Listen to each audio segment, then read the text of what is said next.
In this video, we are going to learn about the surfactants, its definition and classification.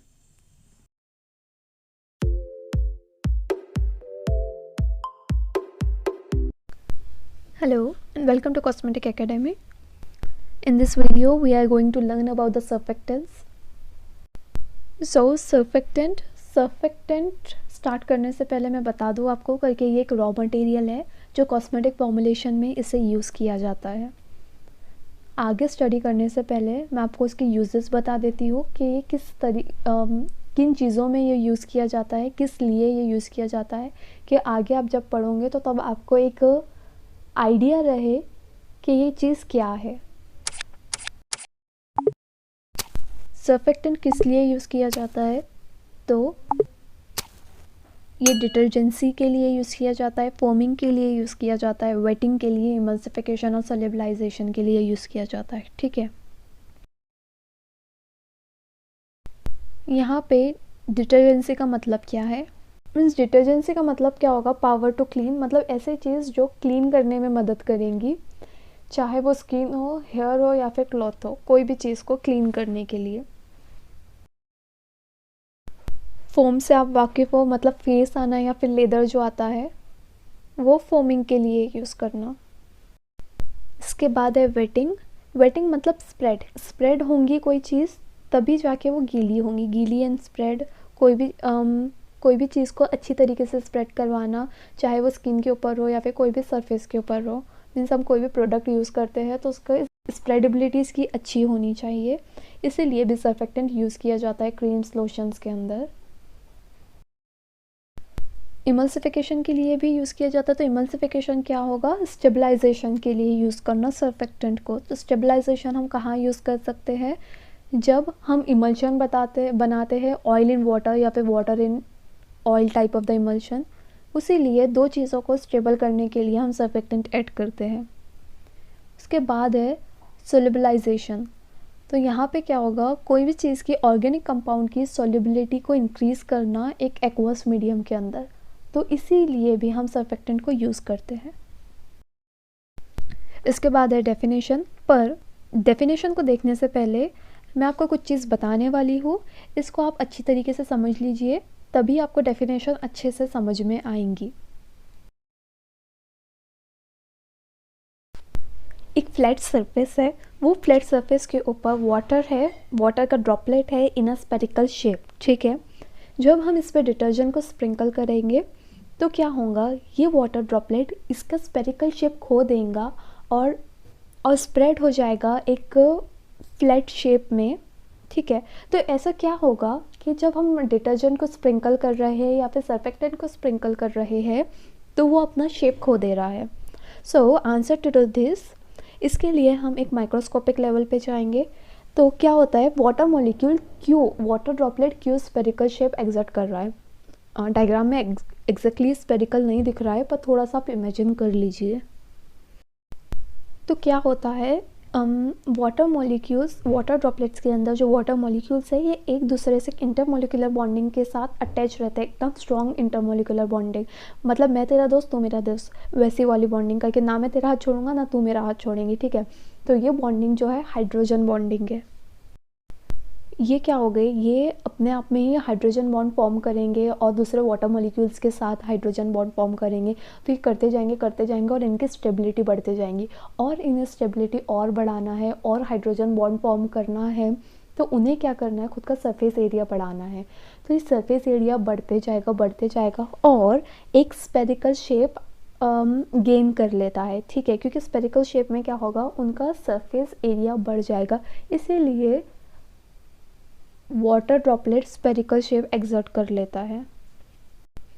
और ये जो spherical shape बन रहा है, तो ये क्या हो रहा है? एक सरफेस टेंशन वो उसके आसपास क्रिएट कर ले रहा है। मतलब वो स्पेरिकल शेप जो वो क्रिएट कर रहा है, तो ये क्रिएट होने की वजह से क्या, एक टेंशन रहेगी इसके सरफेस के ऊपर करके, भाई सिर्फ ये हमारे वाटर के ही मॉलिक्यूल्स रहेंगे, ना अंदर कोई आएगा ना बाहर कोई जाएगा। तो इसकी वजह से स्पेरिकल इन शेप दिखते हैं, क्योंकि एक दूसरे से ये पकड़े हुए हैं एक दूसरे को, और उनकी सरफेस पे एक टेंशन रहेगा। वैसे भी वाटर के अंदर हाईएस्ट सरफेस टेंशन रहता है प्योर वाटर के अंदर। ओके, तो जो सरफेस रहेगी जो मॉलिक्यूल्स एक दूसरे के साथ क्लोजली बॉन्डेड रहेंगे वो सरफेस टेंशन क्रिएट करती है। हर एक लिक्विड, हर एक चीज़ का खुद का सरफेस टेंशन रहता है।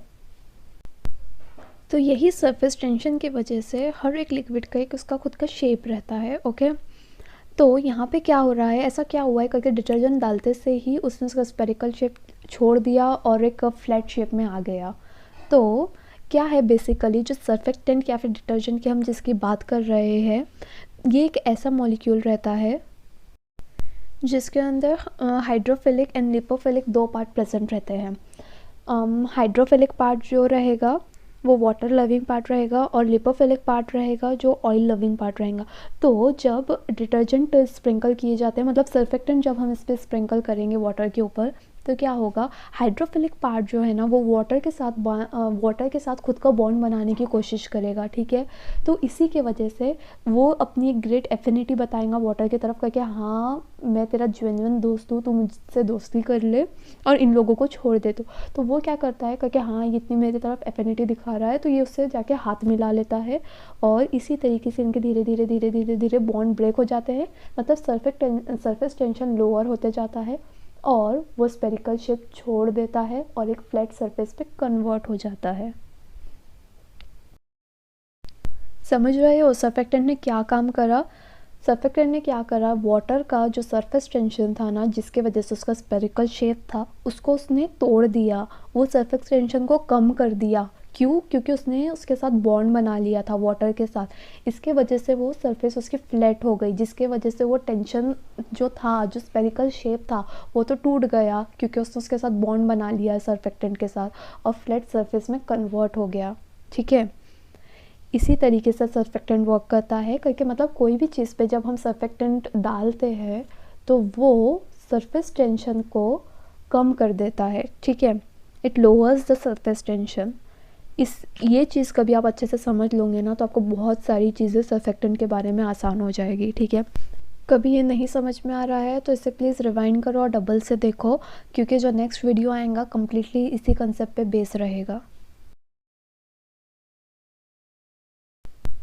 सो सर्फेक्टेंट को इसीलिए सरफेस एक्टिव एजेंट कहते हैं, मतलब एक ऐसा एजेंट जो सरफेस पे एक्टिव हो रहा है। मतलब यहाँ पे कैसे, ये वाटर की सरफेस पे जाके एक्टिव हुआ, उसके स्पेरिकल शेप को तोड़ दिया उसने और फ्लैट सरफेस पे कन्वर्ट कर दिया। ठीक है, तो वो फ्लैट सरफेस पे तभी कम हुआ जब वो सरफेस पे जाके उसने उसका सरफेस टेंशन लो हुआ तभी वो फ्लैट सरफेस में चेंज हुआ। इसीलिए कंफ्यूज मत होना। ठीक है, सारा खेल जो है जब सर्फेक्टेंट स्टडी करेंगे तो सरफेस टेंशन का रहेगा। तो समझ रहे हो ना, ऐसा एजेंट जो सरफेस के ऊपर एक्टिव होता है, इसीलिए ये सरफेस एक्टिव एजेंट रहता है।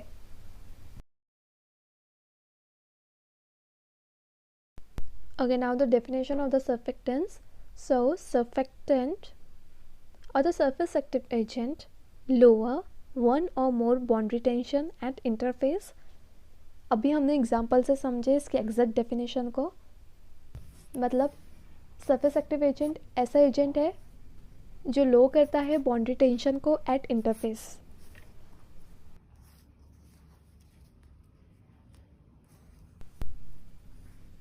डेफिनेशन के बाद हम पढ़ेंगे HLB स्केल। क्लासिफिकेशन पढ़ने से पहले और फर्स्ट ईयर के सिलेबस में HLB स्केल की ज़रूरत नहीं है, पर सर्फेक्टेंट जो है फाइनल ईयर तक के टॉपिक है और अभी से आपको इसकी एक एक बेसिक क्लियर होना चाहिए। इसीलिए मैं HLB स्केल भी मेंशन कर रही हूँ, क्योंकि जब मैं स्टडी कर रही थी तो तब मुझे HLB स्केल की ज़रूरत पड़ी थी स्टडी करते वक्त, इसलिए मैं आप लोगों के साथ भी शेयर कर रही हूँ। और अभी हमने जो यूजेस देखे हैं like detergency foaming, wetting, emulsification and solubilization, ये कंसेप्ट को समझने के लिए HLB स्केल को समझना बहुत ज़्यादा ज़रूरी है। So back to the HLB scale. HLB scale इसका फुल फॉर्म है हाइड्रोफिलिक लिपोफिलिक बैलेंस स्केल। ये स्केल क्या होती है?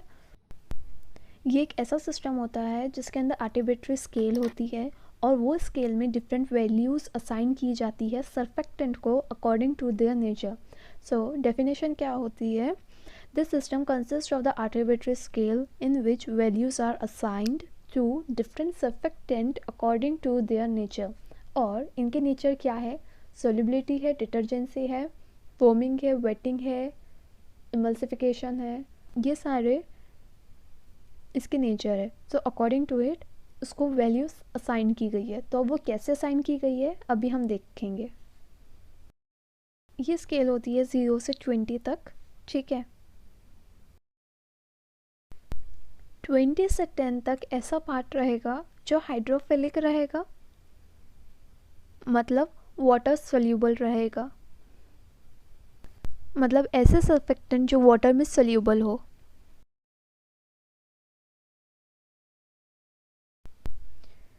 0 से लेकर 6 तक ऐसे सर्फेक्टेंट रहते हैं जो लिपोफिलिक रहते हैं, मतलब ऐसे सर्फेक्टेंट जो ऑयल में सोल्यूबल रहेंगे। और 7 से लेकर 10 तक ऐसा पार्ट रहता है जो वाटर डिस्पेंसेबल हो।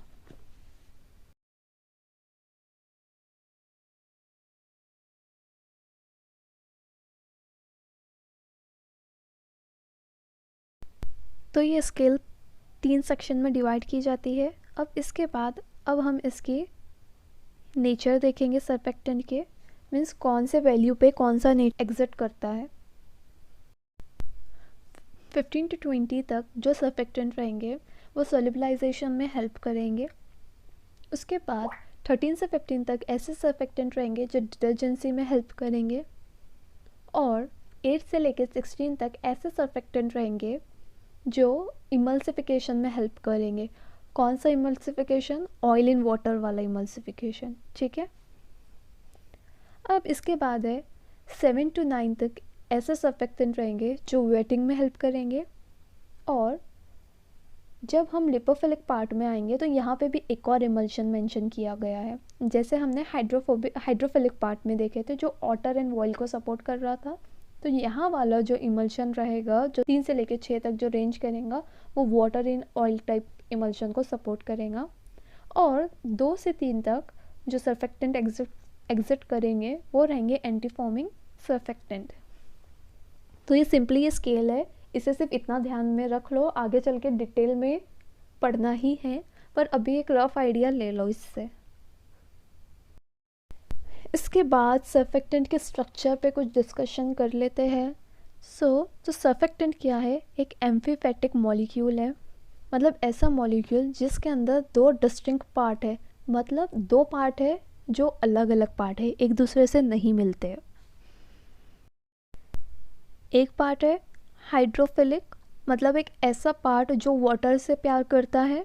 और दूसरा पार्ट है लिपोफिलिक, ऐसा पार्ट जो ऑयल से प्यार करता है, ठीक है। इसीलिए ये 2 डिस्टिंक्ट पार्ट है, समझ रहे। वाटर वाला जो पार्ट है ना उसे पोलर पार्ट कहते हैं जो गोल रहेगा, और ऑयल वाला पार्ट जो है वो टेल के तौर पे रहेगा, ठीक है।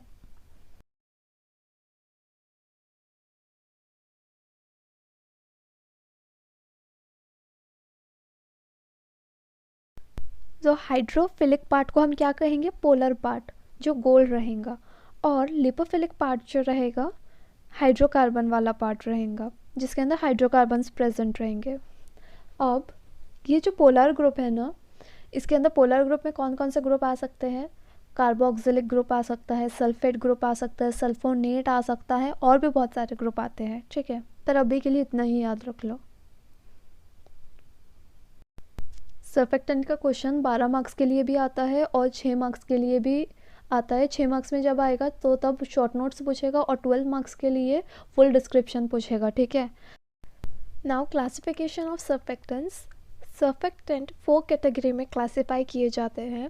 पहला है एनायनिक, सेकंड है cationic, third one is non anionic and fourth one is ampholytic. मतलब एक्वस सोल्यूशन में ये कौन से आयन प्रोड्यूस करेंगे उस बेसिस पर इसका क्लासिफिकेशन किया है। एक एग्जांपल लेते हैं, एनायनिक सर्फेक्टेंट है तो जब इन्हें पानी में डालने के बाद ये कौन सा आयन प्रोड्यूस कर रहा है? एनायनिक है तो ये नेगेटिव चार्ज प्रोड्यूस करेंगे, कैटायनिक है तो ये पॉजिटिव चार्ज प्रोड्यूस करेंगे, नॉन आयनिक है तो ये कोई भी चार्ज प्रोड्यूस नहीं करेंगे, और एम्फोलिटिक है तो ये दोनों भी चार्जेस प्रोड्यूस करेंगे पानी में डालने के बाद, ठीक है।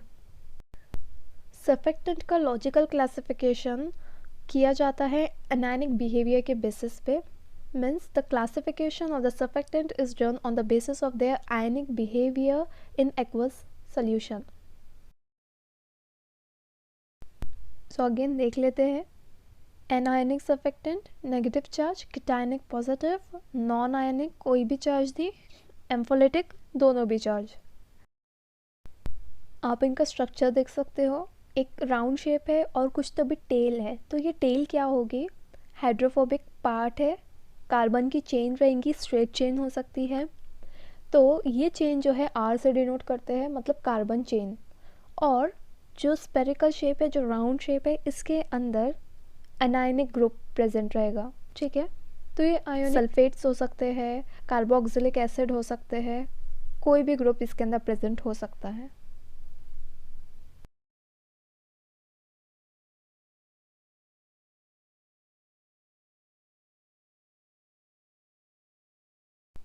एक एग्जांपल के साथ हम सर्फेक्टेंट के स्ट्रक्चर के बारे में कुछ जान लेते हैं। तो मैं एग्जांपल में एक एनायनिक सर्फेक्टेंट ले रही हूँ जो कि अल्किल सल्फेट है। तो उसका स्ट्रक्चर कुछ इस तरीके से है, ROSO3 नेगेटिव एंड पॉजिटिव। तो इसके अंदर R जो ग्रुप है ये लिपोफिलिक है, या फिर हम इसे हाइड्रोफोबिक भी कहते हैं। और सल्फेट वाला जो ग्रुप है ये हाइड्रोफिलिक ग्रुप है, ठीक है। और इसमें N+ जो है ये काउंटर आयन है। जब रिएक्शन होता है वाटर के साथ, जब हम उसे पानी में डिसॉल्व करते हैं, तो तब ये N+ कुछ रिएक्ट नहीं करेगी, मतलब ये काउंटर आयन ऐसा रहता है करके ये रिएक्शन में इन्वॉल्व नहीं रहता है। तो हमारा सारा फोकस किस पे रहेगा, लिपोफिलिक पार्ट पे और हाइड्रोफिलिक पार्ट पे। तो लिपोफिलिक पार्ट कौन सा है हमारा, R चेन, और हाइड्रोफिलिक पार्ट है पोलर ग्रुप, ठीक है।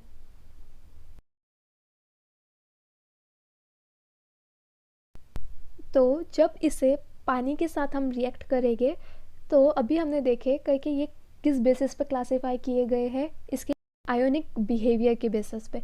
तो ये जैसे कि एन आयनिक ग्रुप है, तो इसे पानी में डालने के बाद ये नेगेटिव चार्ज प्रोड्यूस करेगा। तो इसके पोलर ग्रुप कौन सा है, सल्फेट है। तो सल्फेट में से इसी तरीके से जो हाइड्रोफोबिक पार्ट है ये है हमारा नेगेटिव पार्ट, तो वाटर में ये जाएगा, समझ रहे हो। एन का कोई रिलेशन नहीं रहेगा इसमें, सॉरी Na+ का इसमें कोई रिलेशन नहीं रहेगा, ये काउंटर आयन है। तो इसलिए कंफ्यूज मत होना, क्योंकि यहाँ पे भी एक नेगेटिव है और पॉजिटिव है। फिर ये नेगेटिव कैसा जा रहा है, ये Na काउंटर आयन है, ये रिएक्शन में पार्ट नहीं लेगा। हमारा पूरा मेन कंसर्न है सल्फेट से, और R जो है हमारी कार्बन चेन है, लिपोफिलिक पार्ट है, ठीक है, समझ रहे हो। ये स्ट्रक्चर को ट्रेडपोल लाइक स्ट्रक्चर भी कहते हैं। आपको जिगजैग जिगजैग जिगजैग लाइन दिख रही होगी, टेल जिसे हम टेल कर रहे हैं, पोलर ग्रुप को हेड बोल रहे हैं। तो ये एक्चुअली में क्या रहता है, जब हम ऑर्गेनिक केमिस्ट्री स्टडी करते हैं, तो ऑर्गेनिक केमिस्ट्री में हम फॉर्मुलेशन को इस तरीके से लिखते हैं ना। तो सिंपली यहाँ पे भी ये टेल CH कार्बन की लिंकेज है, मतलब CH3 CH2 CH2 CH2 चलती जाती है जितनी कार्बन प्रेजेंट हो C12 से लेकर C18 तक। और ये हेड जो है ये पोलर ग्रुप है, समझ रहे हो, C++ नेगेटिव। तो इस तरीके से सिंपल है, समझते जाओ, चीज़ें अपने आप समझ में आ जाएगी। ज़्यादा लर्न करने की इसमें फिर ज़्यादा ज़रूरत नहीं रहती है।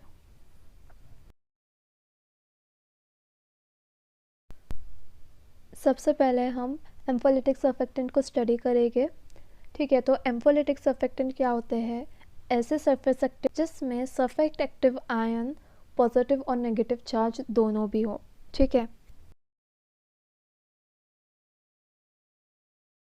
अब इसके अंदर क्या होगा, एम्फोलिटिक सर्फेक्टेंट सब क्लासिफाई किया जाता है कुछ कैटेगरीज के अंदर केमिकल नेचर के बेसिस पे। और यहाँ पे जनरल फार्मूला जो रहेगा, तो उसके अंदर R हमारा डिनोट होगा कार्बन चेन, और ये कार्बन चेन हो सकती है 12 कार्बन से लेके 18 कार्बन के बीच में, ठीक है। अब तो ये जो क्लासिफिकेशन है, इसका पहली कैटेगरी है अल्किल अमाइनो एसिड, और यही कैटेगरी में एक ग्रुप है जो है अल्किल बीटा अमाइनो प्रोपनेट और बिटाइन, और इनकी जनरल फार्मूला ये है। सेकेंड कैटेगरी है इसाइल अमाइनो एसिड, इसके अंदर 2 ग्रुप है और ग्रुप का नाम है एसाइल बीटा अमाइनो प्रोपोनेट और जनरल फॉर्मूला इसका ये है। इसके बाद है एनायनिक सर्फेक्टेंट। एनायनिक सर्फेक्टेंट में क्या होता है, सल्फ्यूरिक एक्टिव आयन जो है वो नेगेटिव चार्ज होती है जब हम इसे सॉल्यूशन में डालते हैं। इस आयनिक सर्फेक्टेंट में अनायनिक ग्रुप डायरेक्टली कनेक्ट हो सकते हैं हाइड्रोफोबिक पार्ट से या फिर इनडायरेक्टली कनेक्ट होंगे। इनडायरेक्टली कनेक्ट होंगे तो ये ईस्टर्स, ईथर, अमाइड या फिर अमाइडीन से लिंक किए जाएंगे। इसी के बेसिस पे अनायनिक सर्फेक्टेंट सब क्लासिफाई किया जाता है। यहाँ पे R डिनोट करेगा हाइड्रोफोबिक चेन को और ये कार्बन चेन रहेगी 12 कार्बन से 18 कार्बन के बीच में, या फिर ये कोई रिंग भी हो सकती है स्ट्रेट कार्बन चेन की बजाय। और M डिनोट करेगा कैटायन को और ये कैटायन यूजुअली होंगे सोडियम, पोटेशियम, अमोनियम और कोई या फिर कोई और ऑर्गेनिक बेस। एनायनिक सर्फेक्टेंट की फर्स्ट कैटेगरी है ऐसे सर्फेक्टेंट्स, ऐसे एनायनिक सर्फेक्टेंट जो डायरेक्टली कनेक्टेड है हाइड्रोफोबिक यूनिट से। So the surfactant having anionic group connected directly to the hydrophobic unit. इसके एग्जांपल है, वैसे तो इसके बहुत सारे एग्जांपल है पर जनरली जो 2 एग्जांपल कॉमन है मैं वही बता रही हूँ, बाकी आप पीपी शर्मा से टैली कर सकते हो। तो पहला एग्जांपल है फैटी एसिड सोप और अल्किल सल्फेट और इनका जनरल फॉर्मूला ये है। इसके बाद सेकेंड कैटेगरी ऐसे सर्फेक्टेंट जो ईस्टर से लिंक किए गए हैं। सो the surfactant having anionic group connected through the Easter link.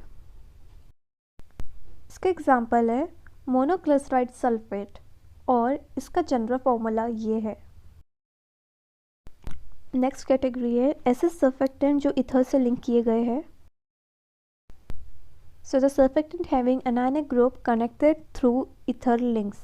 इसके एग्जाम्पल है अल्काइल ईथर सल्फेट और ये है इसका जनरल फॉर्मूला। इसके बाद है ऐसे सर्फेक्टेंट जो अमाइड ग्रुप से लिंक किए गए हैं। So the fourth one is surfactant having anionic group connected through the amide links. इसका एग्जाम्पल है टॉरिन्स और ये इसका जनरल फॉर्मूला है। लास्ट कैटेगरी है ऐसे सर्फेक्टेंट जो अमाइडीन से लिंक किए गए हैं। The surfactant having anionic group connected through the amidine link. इसका एग्जाम्पल है इमेडाजोल सल्फेट और ये है इसका जनरल फॉर्मूला।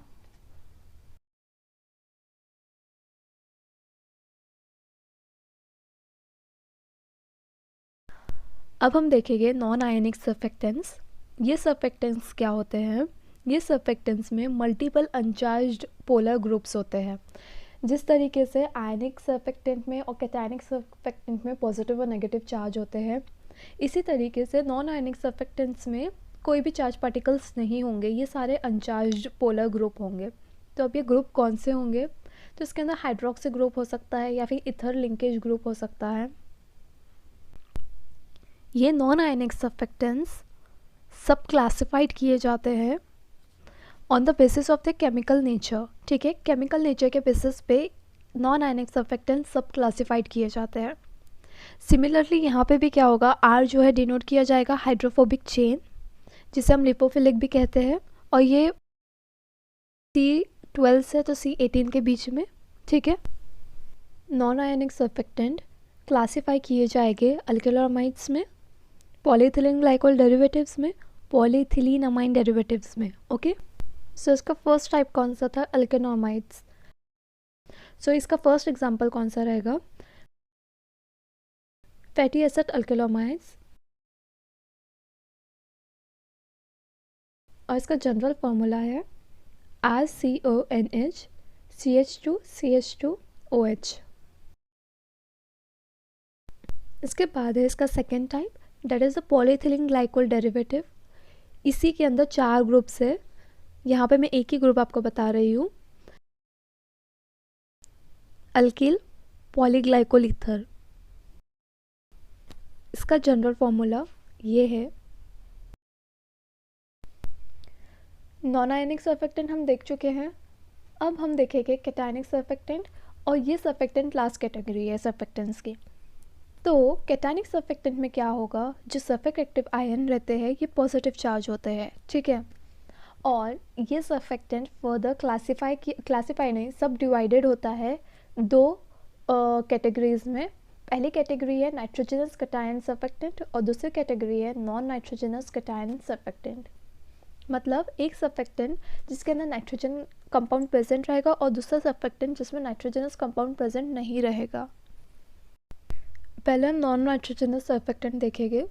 तो ये नॉन नाइट्रोजनस सर्फेक्टेंट के अंदर ग्रुप है दो का। तो पहला है इसमें सल्फोनियम सॉल्ट और दूसरा है फॉस्फोरियम सॉल्ट, और इनका जनरल फॉर्मूला है ये।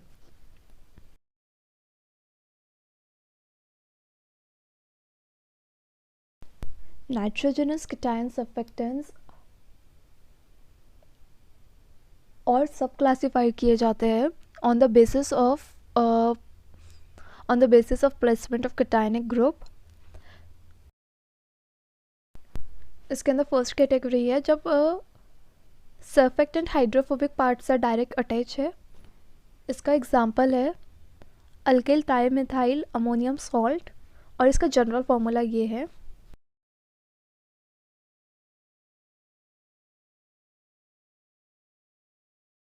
इसके बाद इसका सेकंड एग्जांपल है when surfactants in which cationic group separate from the hydrophobic part, और इसका एग्जांपल है क्वाटरनाइज्ड अमाइड ऑफ इथिलीन डायमाइन, और इसका जनरल फॉर्मूला ये है। थर्ड कैटेगरी है surfactant in which cationic group is located in the hydrocyclic ring, मतलब जहाँ पे सर्फेक्टेंट हेट्रोसाइक्लिक रिंग में लोकेटेड किया जाएगा, और इसका एग्जांपल है अल्काइल पेरिमिडियम सॉल्ट। और लास्ट ग्रुप है इसका डाइकैटायनिक सर्फेक्टेंट, और इसका एग्जांपल है क्वाटरनाइज्ड डायमाइन सॉल्ट, और इसका जनरल फॉर्मूला ये है।